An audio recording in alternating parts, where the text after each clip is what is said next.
maganda ang nangyari na lang sa buhay ko bigla. Kung ikaw ay nakita ko ba't ang saya, ngunit bakit ngayon lungkot na ang nadarama? Bakit ba kasi nagbago na ang pag-ibig sa ating mundo? Alam kong mahirap ang mawalay sa isang katulad mo.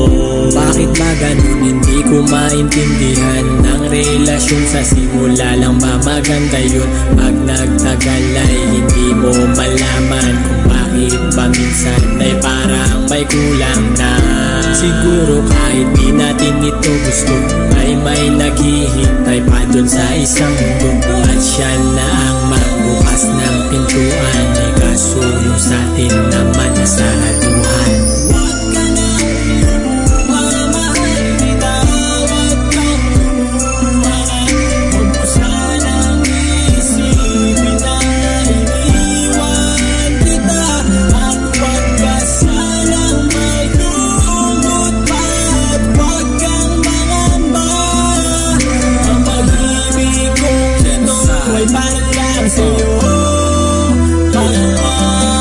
Hindi na nga siguro maaalis sa isip ko ang iyong mata na lumuluha at nagsabi na ganito, na bakit kailangan pa na umabot pa sa hiwalayan at sumbatan na tanging nais muling magkabalikan. Di mo gusto ang ganito at mas ayoko nga nito, ngunit tadhana nga naman na nagdala sa atin nito. Hindi ninais na mawalay kundi tanging kapalaran, at ang hadlang na humarang na sabay nating nilabanan. At sa bawat nakalipas ang dalawa'y naging isa, ngunit lumipas ang nakalipas ay pareho mag-isa. Ito na nga siguro ang huling kabanata ng libro sa storya nating dalawa na sana'y di na nahinto. At ngayon magpapaalam kahit di pa rin tiyak kung kakayaning magpatuloy at tuloy sa pag-iyak.